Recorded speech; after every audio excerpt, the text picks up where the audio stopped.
Hello and welcome to Reflections from Paisley Abbey on this Tuesday, the 28th of July. We were recently on holiday in Yorkshire, and one of the things we love to do when we go away is visit castles, ruined abbeys, churches, etc. And on this holiday we visited a ruined Carthusian monastery, Mount Grace Priory. It was founded in 1398 and is said to be one of the best preserved Carthusian monasteries in England. Unlike other monks, the Carthusians lived as hermits within the monastic buildings. They worked, meditated, and said daily offices in solitude in their own cells, encountering each other in church only for matins and vespers, and less frequently at the convent mass. Frequently, there were specific poses that the monk would adopt during the saying of these prayers to ensure that due consideration was given to the meaning of the words he was saying. Each monk lived in an individual cell arranged around a large cloister. He was responsible for his small garden, and he received food each day from one of the lay brothers, who placed it in an L-shaped hatch next to his door. This way, there were no distractions from the monk's important role of personal devotion and privation. They fasted regularly and often drank water, which was supplied to each cell by a tap, fed through a very complex system of water channels through the monastery grounds.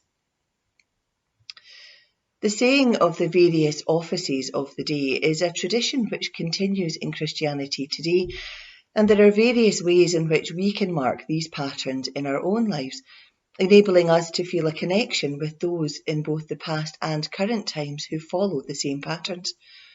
We may not go in for the solitude of an individual cell so much anymore, but the pattern of private prayer is very useful to us in our own development as Christians. One of the things that has been consistent in the reflections and daily prayers that Alan and I have recorded for the Abbey has been the use of the Lord's Prayer. Each of us has invited listeners and viewers to join with us as we've said these ancient words as written in the Bible, told by Jesus to his followers and said by current followers of Christ all over the world, regardless of denomination. There are various versions of the Lord's Prayer used these days.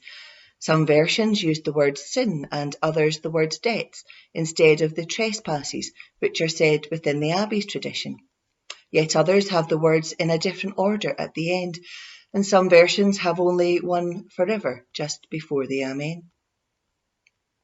When I lived in Wales, there were native Welsh speakers who attended the church we went to, and it was lovely to hear the Welsh language version of the prayer being said at the same time as the English one.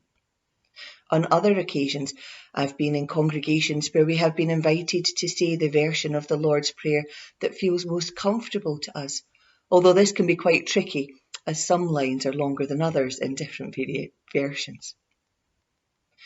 Today, as I invite us all to join together saying the Lord's Prayer, please say the version which is most familiar or comfortable to you, as we follow in the tradition of all those who have gone before us, those who join us now, and those who will speak these words in the future, taking part in our own daily offices and bringing ourselves closer to God. And now let us join together, saying the prayer which Jesus taught to his disciples. Our Father, who art in heaven, hallowed be thy name. Thy kingdom come, thy will be done on earth as it is in heaven. Give us this day our daily bread, and forgive us our trespasses, as we forgive those who trespass against us. And lead us not into temptation, but deliver us from evil. For thine is the kingdom, the power, and the glory, for ever and ever. Amen.